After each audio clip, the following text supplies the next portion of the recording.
Where the three rivers meet is what many consider to be the heart of the Four Kingdoms, a land of prosperity, hope, and adventure. Hi, my name is Ross Watson. I'm the lead designer of Myth Tales of Legend. And I'm J.M. DeFogie, and I'm the lead writer for Myth Tales of Legend. We hope you guys are staying safe out there. Mm-hmm. And today we're going to be talking about the Riverlands, which is actually the first part. There's so much to talk about the Riverlands. It's going to be a multi-part episode, multi-part series, and this is part one of that series. So JM, what are the Riverlands? All right, so the Riverlands are one of the Four Kingdoms. If you've played the board game, you're sort of familiar with this. If you've read through the LE book or the new World of Myth book, they kind of talk about the Four Kingdoms. The Riverlands is one of them. It's kind of the most central of them, and because it sort of sits between the other three, Haldor to the north, Blackwall to the west, and Canis to sort of the south, the Riverlands is kind of the most affluent region. Between all of the rivers, between the trade that kind of passes through it, it's definitely the richest of the three kingdoms, or the Four Kingdoms. Three rivers, four kingdoms. Right. Yeah, and it's also possibly the most settled region. And I would argue, I think it's kind of the most classic fantasy area. Yes. If you're thinking about classic fantasy, that's kind of Western fantasy, I guess, in this case, that's primarily the Riverlands. Yes, 100%. That's sort of each of the different regions has their own kind of theme and focus, but the Riverlands we've kind of taken to say, hey, like if you're used to other role-playing games, if you're used to other fantasy and want kind of a touchstone place to start your adventures in myth, go to the Riverlands. That's the advice that we're going to give. Right. This is kind of like our version of the Sword Coast, like from Forgotten Realms. Like this is the Sword Coast. Yeah. All of my other examples are from fiction. So yes, the Sword Coast works out well. Or Greyhawk, right? The city of Greyhawk. Like kind of this very traditional Western fantasy. Bucolic villages, the rivers, all of the sort of isolated towns that kind of like nominally work together. That's what you're looking at here. But there's a lot of really cool, actually there's a lot of cool and interesting stuff here that is different. And I think we're going to talk about the interesting and different ones today. Yes. For example, you did talk about isolated locations. Let's talk about Brackenburg, because Brackenburg, in my opinion, is creepy as hell. So one of the interesting things with developing the setting of Myth is that the guys in the board game gave us this beautiful map. They gave us a bunch of towns and images, and then just kind of that they're there. Go. Go and so we had a lot of freedom. So Brackenburg, we kind of imagined as this. It used to be this mining fortress that was on the southern end of the Riverlands. It was this major city that kind of contributed to both the wealth of the Riverlands and then sort of kind of sent west to Blackwall to kind of keep the wheels of industry turning. And then it just went silent. Used to be home. Well, yeah, it used to be home to like 1,000 souls. So, yeah. So not small. Not small at all.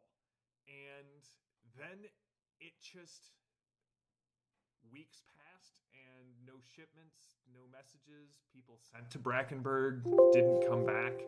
And when they actually sent someone in force, they sent a group of heroes to Brackenburg, and out of this group only one returned, and she says that the whole city is abandoned.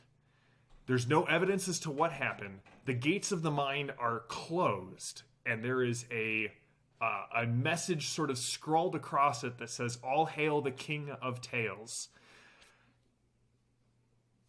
And nobody knows what happened to it. And so it's got this like sort of weird ghost ship feel to it, because when you go into any of the buildings in Brackenburg, there's still food on the table. There's still like, it was as if they got up from the midst of their normal everyday life and just vanished. Yeah. And so we've kind of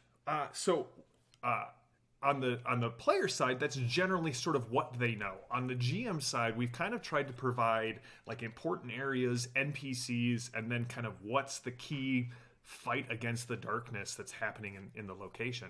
And really, it's the great mystery of the missing, like what happened to them.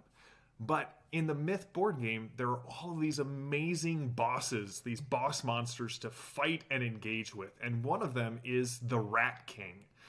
Do you want to talk about the Talus and the Rat King a little bit? Well, we've actually discussed a little bit about it. Whenever we talk about the Harani, we talk about how their culture degenerated, and the Rat King is the cause of that degeneration. He's, he came along and destroyed their culture, tore down all their history, and reduced a once proud civilization to a very degenerate state. Now the Harani, the player character Harani, those are on the very fringes of what used to be their kingdom, and the tailless, as they came to be called, have given up their tails to their Rat King as part of their submission. Like, we are no longer Harani, we are the tailless, and clearly the King of Tails refers to the Rat King because he's the one who takes all those tails and so the idea that there's this very powerful foe lurking somewhere in those mines, that's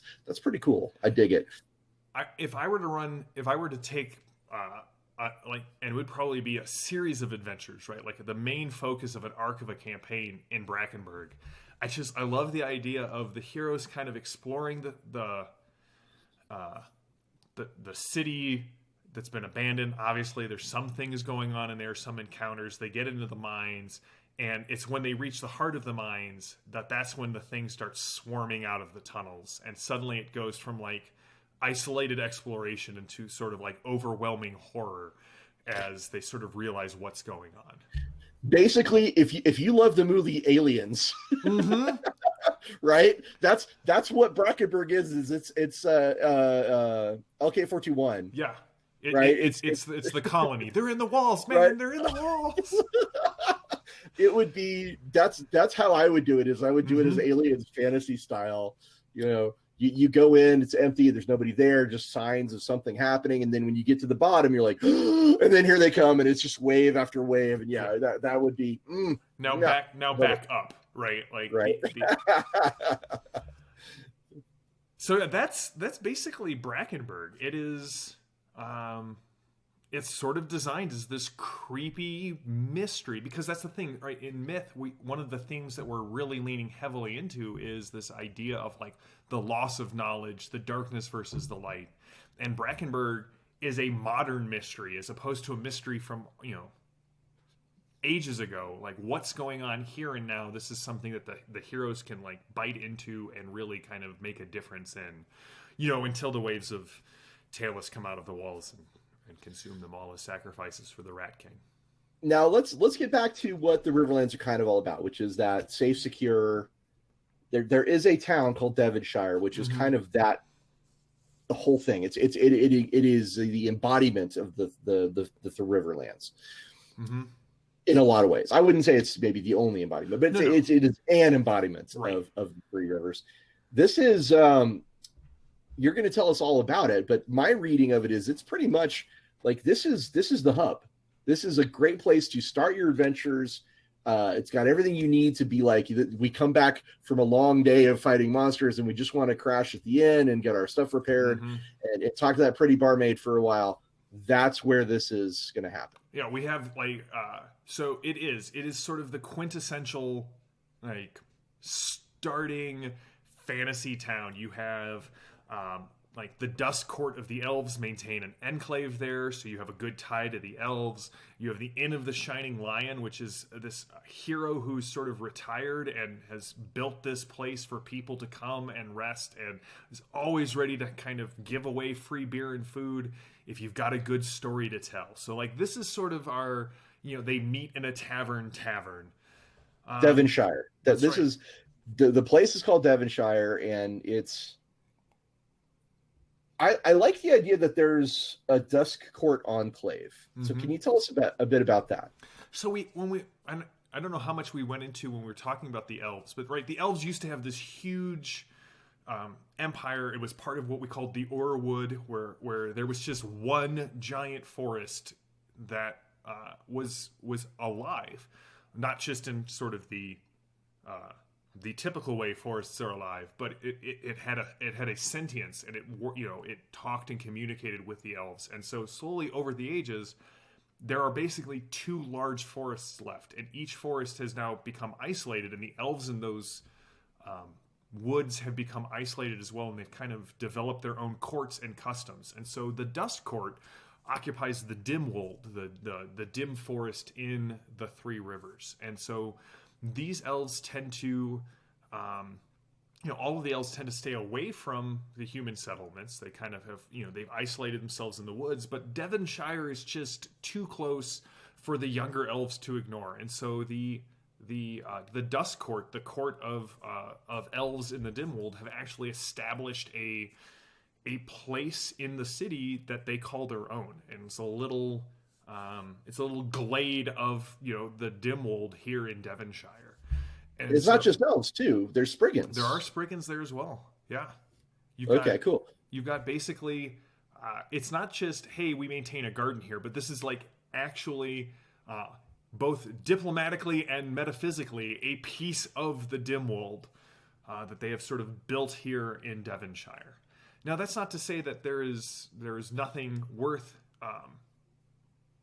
doing in Devonshire, right? It would be pretty poor setting design if Devonshire was just the happiest and cheeriest place on earth and nothing ever went wrong, right? There is no scouring of the Shire. It's just, I'm looking right at you, Peter Jackson. It's just always happy and go lucky. So there are several threats, right? The darkness has become so insidious that it is throughout. It's pervasive. So people do from time to time go missing in Devonshire, and it's one of those things that no one really talks about, especially because it's usually the people who call themselves heroes who go missing. They live dangerous lives, right? No one would ever find it strange that a group of novice heroes armed with pot lids and fire pokers, they just don't return. Yeah, this is kind of all around one of my favorite pieces, which is the Inn of the Shining Lion. Mm-hmm. You walk in the front gates, and there it is. It's literally like straight across from the gates. It's this giant, really nice inn. It is the place you stay, and it's run by this dude called Burton Dennis, and he loves stories, and he wants to have you stay and tell him all about the stuff that's going on in your lives. And there is a really kind of sinister little secret going on in the Inn of the Shining Lion that makes me go, oh my God. Because this is the kind of thing I would love to do with my players, is just dangle this big shiny set of keys and be like, look at the giant inn. It's so cool. Like, oh, we're staying there with the really friendly dude. Yeah. Maybe not. Do we want to go into what the secret is, or do we want to leave it? No. I think it's fair to say that the book goes into detail. I'll just say this: JM is got a great scheming little mind, and he put in this really, really great dark secret into the Inn of the Shining Lion. So check it out. It's very fun. I've got to say, one of my favorite parts about doing all of this writing is that the guys who did Myth, the board game, Brian and Keith, they gave us this thing called the Age of Legends, where there are these portals to other worlds, and all of this strange stuff that is not normal for now, but was normal back then. It kind of opens the door to a lot of really weird things that I'm trying to lean pretty heavily into. Right, and that, I think we should go on to Good Tier. Okay. Good Tier is it's a smaller village. It's not the size of Devonshire. Right. And Good Tier is one of those places where, I mean, you if you've played in fantasy games, if you've read fantasy novels, you have that town that is under siege from some supernatural threat. Welcome to Good Tier. A plague kind of hit the town, but the plague sort of didn't just kill people. It brought them back. And nobody really kind of knows what is going on. They do know that this really strange person, Victoria, kind of showed up as a scientist from the Academy of Learning, which is in another town. But there's this Academy of Learning where engineers and alchemists and tinkerers sort of practice their trade and learn about it. And She came to the town and purchased one of the old towers and kind of set it up. And since then, things have not gone well for Good Tier. But unlike Brackenburg, which everyone sort of knows about, and it's sort of this dark whisper around mugs at the inn, people still come by Good Tier.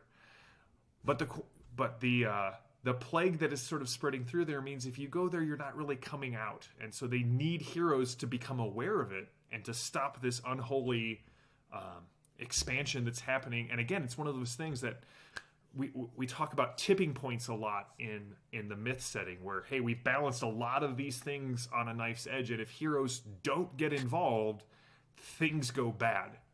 Good Tier is right on the cusp of, hey, if heroes don't get involved, this plague could spread. And the Riverlands, because it's so not isolated, but insulated from the outside world, thanks to the other three kingdoms, if something were to spread in its heart, it would not be good for the breadbasket and wealthy nation of the four kingdoms kind of here in the middle. Right. I think if Brackenburg is aliens, then Good Tier is Night of the Living Dead. Good Tier is where you're like, okay, the unholy are rising. They're trapping people inside their houses at night. And there is someone responsible for this whole thing. We should probably go look at that dark tower on the edge of town with the one light shining out of it at night. Yeah. And who knows what experiments Victoria has been undergoing up there. Maybe she's trying to find a cure. Maybe she's not. Maybe she's responsible. There's different ways this could go, but yeah, there's a lot of adventure to be found in Good Tier, and actually a big part of me is actually interested in the aftermath. I not only want to save the town, I kind of want to build it back up and see if there's a way to not just save Good Tier, but even develop it further. What would you do in Good Tier? So if I were to run Good Tier, see, I like one of the things. It's a trading post, basically, right? It's a trading post, and I tried to like develop a lot of these sort of Heart of Darkness, these threats that are going on, to be just enough for a GM to go, hey, this is inspiring. Let me take it in this direction. So in my version of Good Tier, I'm a big fan of the Glorantha setting. And one of the key phrases of Glorantha is, your Glorantha will vary, right? The idea is that here's the starting point, do whatever you want with it. And so I kind of tried to take that mindset, hey, your four kingdoms will vary. But in my version of Good Tier, I would have the heroes show up. Whether it's a message, whether it's a trading, they have to go to Good Tier. And the good lady Millie, this acolyte of the Morning Lord, who is sort of has all of the survivors kind of boarded up in the shrine, kind of let you know what's going on. And I personally think Victoria, if she didn't cause the plague, she's just off her rocker enough to be like, hey, look at all of this interesting new data, this interesting new things. I wonder if I could build something even better than what's going on right here. Maybe all of these unholy. She views the unholy as a like her version of the TikToks, where she maybe these unholy need TikTok arms. TikTok arms, right? Maybe she's trying to arrest the plague with sort of maybe more like an iron lung kind of iron device. Lungs, imagine unholy coming at you that have had like their legs replaced by these spindly mechanical legs, or oh man, these four unholy died, but you know what, those blacksmith arms are too good to go to waste. Maybe we'll start stitching some of these unholy together to see if we can keep going. And you have Victoria, maybe Frankenstein in a tower, who is sort of kind of wants to see how far she can push this plague for learning, which again ties into our sometimes people who want the knowledge aren't the best person to have it, right? Yeah. This might be some of that knowledge where your heroes go, yeah, these journals, these ones are the ones we need to burn. Like, nobody needs this information. Yeah.